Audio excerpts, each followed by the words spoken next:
Shri Ganesh DJ पौंडाहेड़ा operator कमल जी नागर। और उस ग्राम में एक बिंदुक नाम का ब्राह्मण रहता है।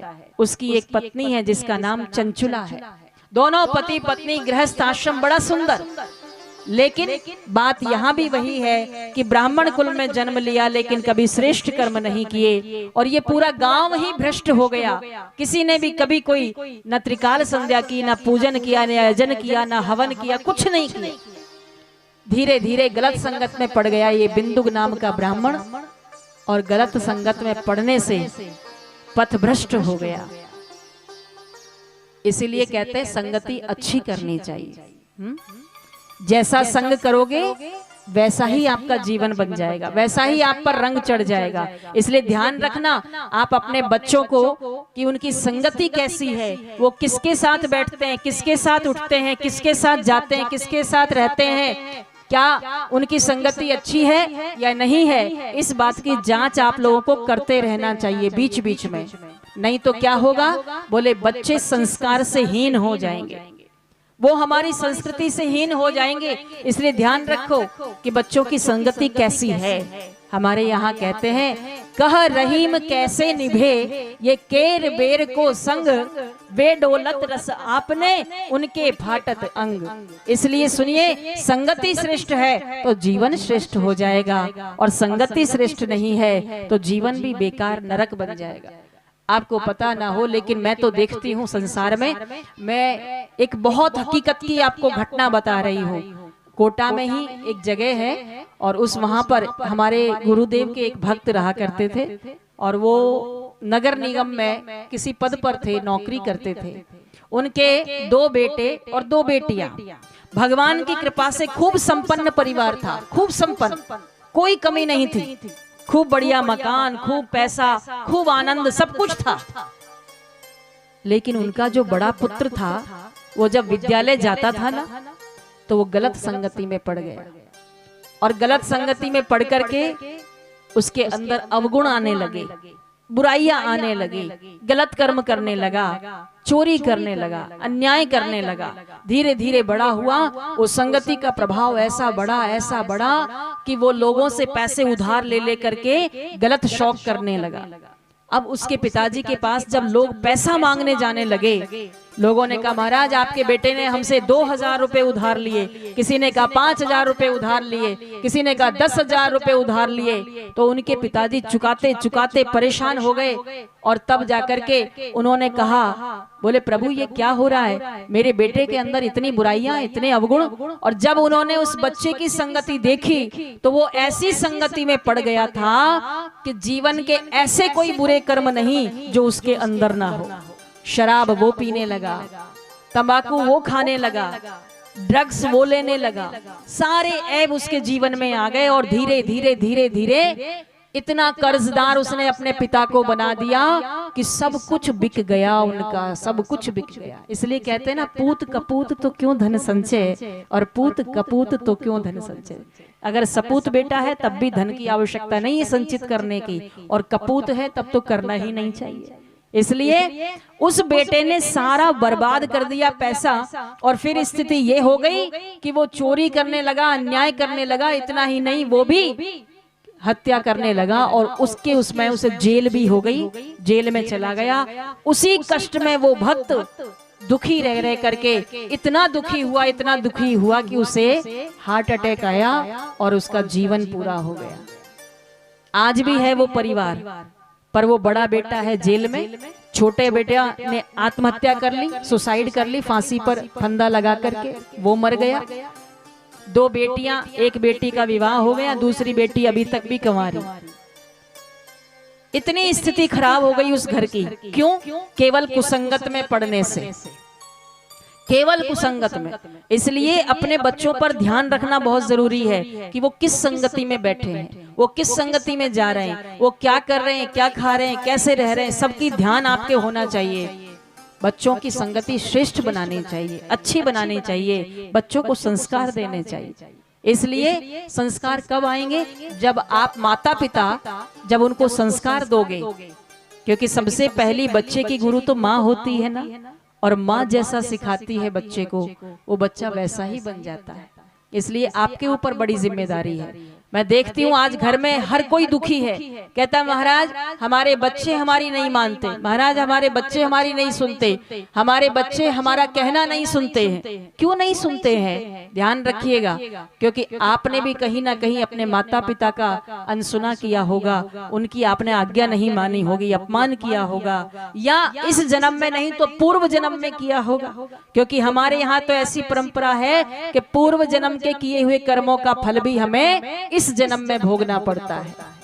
इसलिए एक माँ वो थी जो वीर शिवाजी को कहती थी, जब वो पालने में झुलाती थी तो कहती थी शुद्धोसी बुद्धोसी निरंजनोसी संसार माया परिवर्जितोसी। अपने बच्चे को सिखाती थी वो शिवाजी की माँ, और कहती थी सुन बेटा तू शुद्ध है, बुद्ध है, परम अजर अमर आत्मा है, तेरा कुछ नहीं बिगड़ेगा, और तू सुन इस संसार में आया है तो तू संसार में ऐसा काम करके जाना कि जिससे तेरा नाम इतिहास में अजर अमर हो जाए। और शिवाजी ने वही बात की, क्योंकि जब शिवाजी ने बड़े हुए और ये देखा कि माँ की आंखों में आंसू है, पूछा माँ क्यों रो रही हो, क्यों आंखों में आंसू है? तो उस माँ ने कहा सुन बेटा, ये जो किले पर तू देख रहा है ना, ये काला झंडा जो लहरा रहा है, इस काले झंडे को जिस दिन तू उतार करके फेंक देगा और यहाँ पर भगवा ध्वज फहरा जाएगा, बस उस दिन मेरी आत्मा को शांति मिलेगी, उस दिन मेरा मन प्रसन्न हो जाएगा। बेटा क्या तू कर सकता है ऐसा? शिवाजी ने कहा हाँ माँ मैं जरूर करूंगा, तेरी आत्मा जिसमें प्रसन्न हो वो काम मैं करके दिखाऊंगा। और तब माँ को वचन दिया है शिवाजी ने, और कहते हैं वही शिवाजी ने फिर मुगलों के साथ में युद्ध करके मुगलों को हराया और काले झंडे की जगह हमारा भगवा झंडा लहराया, और इसीलिए शिवाजी का नाम इतिहास में अजर अमर है। तो ये संस्कार माँ देती है, माँ देती है। इसलिए आपके ऊपर बड़ी जिम्मेदारी है, बच्चों को संस्कार देना आपके ऊपर बहुत बड़ी जिम्मेदारी है। एक माँ ऐसी होती है शिवा की माँ जैसी, और एक माँ वो होती है जिसने अपने बच्चे को डाकू बना दिया, लुटेरा बना दिया, अपने बच्चे को फांसी तक पहुंचा दिया। बचपन में आपने कहानी सुनी होगी, एक बच्चा छोटा सा विद्यालय जाता है, पहले दिन वो पेंसिल चुरा करके लाता है, और माँ ने जैसे ही देखा नई पेंसिल उसके हाथ में है, माँ ने पूछा बेटा कहाँ से आई पेंसिल? उस बच्चे ने कहा माँ मैं चुरा के लाया। माँ बड़ी खुश हुई, अच्छा बहुत अच्छा किया बेटा, तू नई पेंसिल चुरा के ले आया, बहुत बढ़िया। दूसरे दिन किसी की कॉपी चुरा के ले आया, माँ आज मैं कॉपी चुरा के लाया हूँ, अच्छा बेटा बहुत अच्छा किया, तूने कॉपी चुरा ली, मेरे पैसे बच गए कॉपी लाने के लिए। धीरे धीरे धीरे धीरे वो बच्चा चोर बनता गया, और जब वो बच्चा बड़ा हुआ तो फिर छोटी नहीं बड़ी चोरियां करने लगा, ताले तोड़ने लगा, सोना चांदी जेवरात चुराने लगा, पैसे चुराने लगा। धीरे धीरे वो चोर बनता गया, बनता गया, बनता गया, और आखिरी में चोरी के साथ साथ वो हत्या करने लगा। और जब उसने हत्या करी तो उसे फांसी की सजा हुई, और जब फांसी की सजा हुई उसे फांसी के फंदे पर पहुंच रहा है, जाके खड़ा है, हाथ दोनों बांधे हुए, वहां पर जेलर साहब खड़े हैं, न्यायाधीश खड़े हैं, और वो जो फांसी के तख्ते पर लटकाता है व्यक्ति को, वो जल्लाद खड़ा हुआ है। पूछा गया उससे बता तेरी आखिरी इच्छा क्या है, क्या चाहता है तू? उसने कहा मेरी आखिरी इच्छा है कि मेरी माँ को बुलाया जाए, मैं मेरी माँ से उसके कान में कोई बात कहना चाहता हूँ, बस फिर उसके बाद मुझे आप फांसी के फंदे पर लटका देना। तो जल्लाद ने कहा जेलर साहब से कि इसकी माँ को बुलवा दिया जाए। जेलर साहब ने आज्ञा भेजी, माँ को बुलवाया गया। जब माँ आई तो उस लड़के ने कहा माँ देख मेरे हाथ बंधे हैं, मैं तेरे पास नहीं आ सकता, मेरे पाँव बंधे हैं, इसलिए सुन तुझे ही मेरे पास आना पड़ेगा। माँ उस लड़के के पास पहुंची जिसके हाथ पांव दोनों बंधे थे, फांसी का फंदा गले में था, और बस एक झटके में उसकी संसार लीला समाप्त होने वाली थी। उसी समय पर आज जब माँ पास में पहुंची तो कहने लगा बेटा सुन माँ और पास आ, मैं तेरे कान में कुछ कहना चाहता हूँ। माँ और पास गई, कान उसके मुंह के पास लगाया, और जैसे ही कान उसके मुंह के पास लगाया तो उसने अपने दांतों से माँ का कान काट दिया, और जैसे ही कान कटा कान का टुकड़ा नीचे गिरा, रक्त बहने लगा, चिल्लाने लगी माँ, अरे ये तूने क्या किया, मेरा कान काट दिया, मेरा कान काट दिया। रोते हुए चिल्लाते हुए नीचे उतरी। जल्लाद ने कहा, ये तूने क्या किया पागल, तूने अपनी माँ का कान काट दिया। उसने कहा, सुनो, आज मैंने मेरी माँ का कान क्यों काटा है तुम्हें पता है? आज जो मैं ये फांसी के फंदे पर झूलने वाला हूँ ना, ये किसी और की देन नहीं, मेरी माँ की देन है। जिस दिन बचपन में पहली बार मैं पेंसिल चुरा करके लाया था, उस दिन अगर मेरी माँ उस पेंसिल को देख करके एक तमाचा मारती मेरे और कहती बेटा चोरी करना पाप है, कभी चोरी मत करना, अगर ऐसा मेरी माँ कर देती एक बार तो मैं कभी चोर नहीं बनता, और चोर नहीं बनता तो मैं हत्यारा नहीं बनता, और हत्यारा नहीं बनता तो आज फांसी के फंदे पर मैं नहीं चढ़ता। ये सब किया धरा मेरी माँ का है। इसलिए सुनो, आपके ऊपर बहुत बड़ी जिम्मेदारी है। अपने बच्चे को, अपने बेटे को आप चोर बनाना चाहते हो, लुटेरा बनाना चाहते हो, या फिर आप एक अच्छा और सच्चा इंसान बनाना चाहते हो, ये आपके ऊपर निर्भर करता है। इसलिए कथा कहती है आप अपने बच्चों को संस्कार दीजिए। बिंदुक नाम का ब्राह्मण था, ब्राह्मण पर संस्कार नहीं थे, संस्कार विहीन था, कोई संस्कार नहीं थे, गलत संगति में पड़ा हुआ था। शादी हो गई, विवाह हो गई, लेकिन कभी अपनी पत्नी की तरफ आंख उठा के नहीं देखा, वो कैसे रह रही है, क्या खा रही है, क्या पी रही है, कोई मतलब नहीं, घर में जाता ही नहीं था। और कभी जाता तो सीधे जाकर के अपनी पत्नी से लड़ाई करता था। धीरे धीरे धीरे धीरे समय बीता और एक दिन आज बिंदुक वैश्यागामी हो गया। चंचुला ने भी एक कोई जार नाम के व्यक्ति से विवाह कर लिया। जब पता लगा बिंदुक को तो आकर के लड़ने लगा, डांटने लगा, चिल्लाने लगा, पीटने लगा अपनी पत्नी को। उसने कहा कि तुम्हें अगर धन चाहिए तो तुम धन ले जाओ, पर मुझे छोड़ दो मेरे हाल पर। बहुत सारा धन दिया बिंदुक को, धन लेकर के आ गया। इधर चंचुला के बहुत सारे बच्चे हुए और धीरे धीरे उसका पति भी खत्म हो गया। बिंदु जो वैश्यागामी हो गया था उसका भी जीवन समाप्त हो गया। और जो ये चंचुला थी ये बूढ़ी हो गई, वृद्ध हो गई, बुढ़ापा आ गया। और आपको पता है कि एक बुढ़ापा ऐसा होता है जो आ तो जाता है पर वापस नहीं जाता, साथ में लेकर ही जाता। इसलिए बुढ़ापा ऐसा है कि जो आ जाए फिर जाता नहीं है। बूढ़ी हो गई चंचुला और बच्चे बड़े बड़े हो गए, लेकिन बच्चों ने घर से बाहर कर दिया, चंचुला को निकाल दिया। बुढ़ापा है, अब कहाँ जाए, अकेली, ना पति है, ना बच्चे साथ दे रहे हैं, ना खाने को रोटी, ना पहनने को कपड़े, क्या करे? तो दूसरों के घरों में जाकर के बुढ़ापे में सेवा कर रही है, झाड़ू लगाती है, बर्तन साफ करती है, तब बदले में कुछ खाने को मिलता है, बदले में कुछ पीने को मिलता है। महाराज, बुढ़ापा इतना खराब है। इसलिए कभी भी संसार के लोगों से आशा मत करना, अभीप्सा मत करना, कामना मत करना कि ये बच्चे हमारी बुढ़ापे में सेवा करेंगे। बहुत कम देखने को मिलेगा जिनके बच्चे बुढ़ापे में सेवा करते हैं, अन्यथा तो बुढ़ापे में कोई सेवा नहीं करता महाराज। हाँ, उल्टा चौकीदार बना के बिठा देते हैं आपको घर में, बैठे रहो यहाँ पे, सुनो हम जा रहे हैं घूमने के लिए, घर की रखवाली करना और यहाँ बैठे रहना, चौकीदार बना के बिठा जाते हैं। इसलिए कहते हैं कभी संसार के लोगों से किसी प्रकार की कामना नहीं करनी चाहिए, इच्छा नहीं करनी चाहिए। संसार के जीवों से आशा न किया करना, संसार के जीवों से आशा न किया करना, संसार के जीवों से आशा न किया करना, जब कोई न हो अपना, भोलेनाथ जपा करना, जब कोई न हो अपना, भोलेनाथ जपा करना,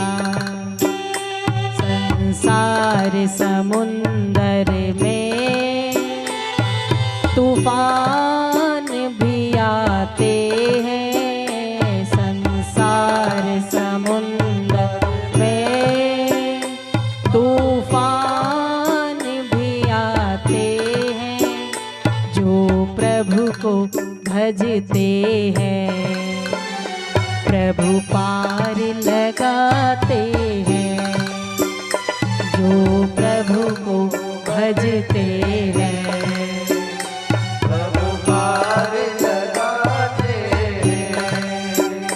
संसार समुंदर में तूफान भी आते हैं, संसार समुंदर में तूफान भी आते हैं, जो प्रभु को भजते हैं प्रभु पार लगाते हैं, जो प्रभु को भजते हैं प्रभु पार लगाते हैं। जिस दिन आपको लगे कि मेरा कोई नहीं है संसार में, सब किनारा कर गए, सब चले गए, जिसको अपना अपना कहता था, अपना अपना मानता था, वो सब दूर हो गए, कोई नहीं है मेरा, अकेला हूँ, कोई नहीं मेरा। उस समय एक काम करना, उस समय भोले बाबा को अपना बना लेना। यकीन मानो, ये दुनिया के लोग भले आए ना आए, लेकिन भगवान जरूर आपके पास आएंगे, आपकी सहायता करने के लिए, आपकी मदद करने के लिए। पर प्रेम से, भाव से समर्पण कर देना भोले बाबा को। अब भोले बाबा, ये संसार का कोई मेरा नहीं है, पर तुम तो मेरे हो नाथ, तुम तो मेरे हो, बस समर्पण कर देना भोले बाबा को।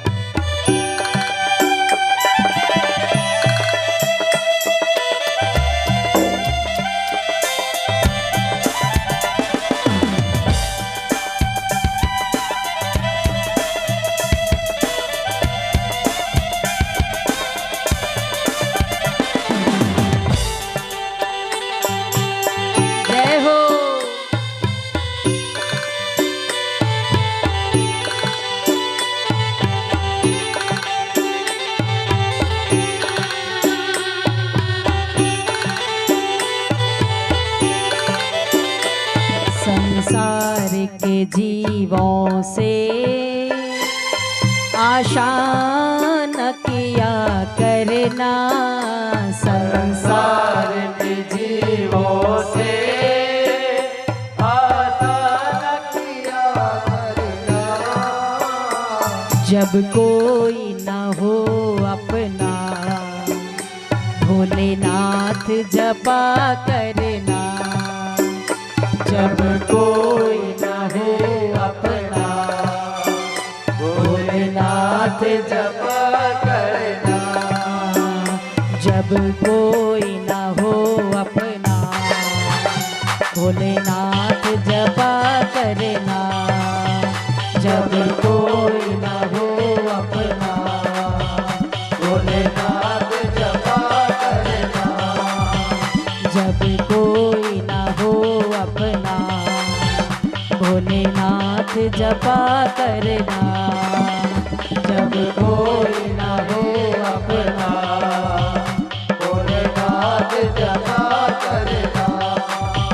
और आज चंचुला ने देखा सब चले गए, सब ने किनारा कर लिया, बेटे बहू सब चले गए, कोई नहीं साथ में। बुढ़ापा, और बुढ़ापे में भी दूसरों के घरों में जाकर के बर्तन साफ करने पड़ रहे हैं, झाड़ू बुहारा करना पड़ रहा है, तब खाने को 2 रोटी मिल रही है। आज चंचुला रोती है अकेले में, भगवान कैसी लीला दिखाई है तूने, कैसी दुनिया है तेरी ये, कैसी दुनिया है। चंचुला दूसरों के घरों में काम करती है, और एक बार जिसके यहाँ काम करती थी, उन्होंने एक तीर्थ यात्रा की योजना बनाई और गांव के सब लोगों को इकट्ठा किया और कहा चलो भाई हम सब गंगा स्नान करने चलते हैं, हरिद्वार चलते हैं तीर्थ करने के लिए। और सबको साथ जब लेने लगे तो चंचुला भी हाथ जोड़ के खड़ी हो गई। सुनिए महाराज, मैंने कभी गंगा स्नान नहीं किया, मैं कभी तीर्थ में नहीं गई, आपकी कृपा हो जाए तो मैं भी गंगा स्नान कर लूंगी, मुझे भी तीर्थ करने का सौभाग्य मिल जाएगा। आप लोग मुझे भी अपने साथ ले चलो, मैं आप लोगों के लिए भोजन बनाऊंगी, आप लोगों के कपड़े धोऊंगी, आप लोगों की सेवा करूंगी, मुझे अपने साथ ले चले। और जब ये बात कही चंचुला ने तो सबको लगा चलो इसे भी साथ ले चलना चाहिए, और सबने चंचुला को साथ लिया। तीर्थ यात्रा करने के लिए निकले, हरिद्वार पहुंचे। और जब हरिद्वार पहुंचे सबने जाकर गंगा स्नान किया, मंदिरों में जाकर के दर्शन करने लगे। चंचुला सबका भोजन बनाती है, सबकी व्यवस्था करती है। और जब भोजन आदि बन गया तो चंचुला ने कहा कि प्रभु सुनिए, क्या मैं भी गंगा स्नान कर आऊं? तो लोगों ने कहा जाओ जाओ चंचुला, तुम भी गंगा स्नान करके आ जाओ। आज चंचुला गंगा स्नान करने गई, गंगा में जाकर के डुबकी लगाई, गंगा मैया से प्रार्थना करने लगी, हे माँ तू तो सबकी माँ है, तू कभी ये नहीं देखती कि मेरा बच्चा गंदा आया है कि साफ सुथरा आया है, मेरा बेटा मेरा जीव पाप करके आया है कि पुण्य करके आया है। तू सबको अपने जल से पवित्र कर देती है, पावन बना देती है, सबके पापों को नष्ट कर देती है। गंगा कृपा करना, मेरे भी पाप दूर करना, हे माँ मुझे भी शुद्ध कर देना, मुझे भी पतित पावन बना देना। ऐसा वहाँ गंगा से प्रार्थना करते हुए और चंचुला ने डुबकी लगाई। गंगा मैया ने मानो कृपा कर दी चंचुला के ऊपर और कहा सुनो जाओ बेटा, अब जाकर सभी मंदिरों में दर्शन करो। चंचुला गई, मंदिरों में दर्शन कर रही है। एक जगह एक आश्रम में जैसे ही पहुंची तो देखा वहां पर कथा चल रही थी शिव महापुराण की। तो चंचुला भी सबसे पीछे जाकर चुपचाप बैठ गई और कथा सुनने लगी। कथा में वर्णन आ रहा था कि जीवात्मा से पाप होता है, मनुष्य से पाप कर्म हो जाता है, पाप तो हो जाता है, लेकिन पाप से मुक्त होने का दो तरीका, दो साधन शिव महापुराण में बताया। पाप से जो मुक्त होना चाहता है, जो पाप को दूर करना चाहता है, उसके लिए दो साधन बताए शिव महापुराण में। क्या? अगर आपको लगता है कि मैंने पाप कर दिया, अब मैं उससे कैसे मुक्त हूं, तो दो काम करना। शिव महापुराण में बड़े बड़े अक्षरों में लिखा है ये सुंदर बात। क्या? अगर आप पाप से मुक्त होना चाहते हो, पश्चातापे नैव शुद्धि प्रायश्चित्तं करोति सः। शिव महापुराण कहता है कि सबसे पहला काम आपको पश्चाताप करना होगा और दूसरा काम प्रायश्चित करना होगा, तब आप पाप से मुक्त हो जाओगे। ये दो काम करने हैं। कौन से? पहला पश्चाताप करना होगा और दूसरा प्रायश्चित करना होगा। सुना चंचुला ने, कथा पूरी हुई और जब कथा पूरी हुई तो आकर के जो कथा सुना रहे थे उनसे हाथ जोड़ करके कहा चंचुला ने, सुनिए महाराज, आपने अभी कथा में सुनाया कि पश्चाताप करना चाहिए, प्रायश्चित करना चाहिए, मुझे बताइए मैं कैसे करूं, मैंने बहुत पाप किया है। तब बताया कि सुनो, पहले तुम ये शिव महापुराण की कथा को सुनो और सुनने के बाद फिर तुम पश्चाताप करना, मन ही मन उस पश्चाताप की अग्नि में जलना, उस अग्नि में जलने से तुम शुद्ध हो जाओगे और फिर उसके बाद प्रायश्चित कर लेना। तो प्रायश्चित करने के बाद तुम्हारे सारे पाप समाप्त हो जाएंगे। चंचुला बैठ करके कथा सुनने लगी, भूल गई सब काम। और महाराज कथा में ऐसी लगन लगी चंचुला की कि पूरे 7 दिन बैठ करके एक आसन पर और भगवान की कथा को सुनने लगी। कहते हैं पूरी कथा जब सुनी चंचुला ने, प्रायश्चित किया, तो प्रायश्चित करने के बाद आज भगवान के गण पहुंचे और चंचुला को सीधे भगवान के धाम को लेकर के गए। और जैसे ही भगवान के धाम को पहुंची चंचुला, दर्शन किया, धन्य हो गई। आज कथा सुनने से, शिव महापुराण की कथा सुनने से सीधे भगवान के धाम को पहुंची है। इसलिए आज चंचुला ने जब भगवान को देखा, माँ पार्वती को देखा, तो माँ पार्वती से हाथ जोड़कर प्रार्थना करते हुए कहने लगी चंचुला, सुनो माँ, मेरा तो उद्धार हो गया, लेकिन मेरे पति किस हाल में हैं, जो कि वैश्यागामी हो गए थे, जिनकी मृत्यु हो गई थी, वो कहाँ पर है, किस स्थिति में है, उनके बारे में बताइए। तब कहते हैं कि स्वयं पार्वती ने भोले बाबा से अनुनय किया और भोले बाबा जो त्रिकाल दृष्टा है, जो त्रिकालदर्शी है, ऐसे भगवान त्रिभुवनपति से जब प्रार्थना की तो भगवान त्रिभुवनपति ने देखा, अरे चंचुला, तुम्हारा पति तो प्रेत बना हुआ है। और कहां पर है? बोले तुम्हारा पति प्रेत बन करके और महाराज एक बबूल के पेड़ से उल्टा लटका हुआ है और प्रेत योनि में है, अभी तक भटक रहा है, भोग रहा है, बुरे कर्मों की सजा उसे मिल रही है। अच्छा, रोने लगी चंचुला, माँ मेरा उद्धार हो गया, पर मेरे पति का उद्धार कैसे होगा, आप ही बता सकती हो। तब भोले बाबा से पूछा तो भोले बाबा ने कहा, यदि कोई उस प्रेत को उसका आवाहन करके और उसे शिव महापुराण की कथा को सुना दे तो निश्चित रूप से उसकी सदगति हो जाएगी, उसको मोक्ष की प्राप्ति हो जाएगी और उसका उद्धार हो जाएगा। कौन सुनाएगा ये शिव महापुराण की कथा? तब बताया, भोले बाबा ने कहा, पार्वती सुनो, ये जो तुम्हारा गण है ना, जिसका नाम है तुम्बरू, जिसके हाथ में है वीणा, सुनो, तुम्बरू महाराज अगर जाकर के उस प्रेत को शिव महापुराण की कथा सुनाए तो उस प्रेत को प्रेत योनि से मुक्ति मिल सकती है। तब जाकर के तुम्बरू महाराज पार्वती के कहने से वहां पर गए हैं जहां बबूल के पेड़ से वो उल्टा लटका है। आज शिव महापुराण की कथा को सुनाना प्रारंभ किया।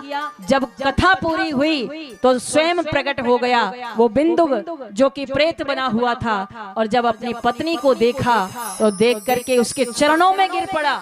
धन्य है तेरी जैसी पत्नी जिसने अपना उद्धार भी किया और साथ में मेरा उद्धार भी कर दिया। तू वास्तव में धर्म पत्नी है, तू वास्तव में धर्म पत्नी है। भगवान शंकर की कथा सुनकर के खुद का भी उद्धार किया और अपने पति का भी कथा सुनवा करके उद्धार कर दिया। ऐसी ये शिव महापुराण की कथा है महाराज। इसलिए कहते हैं धन्या शिव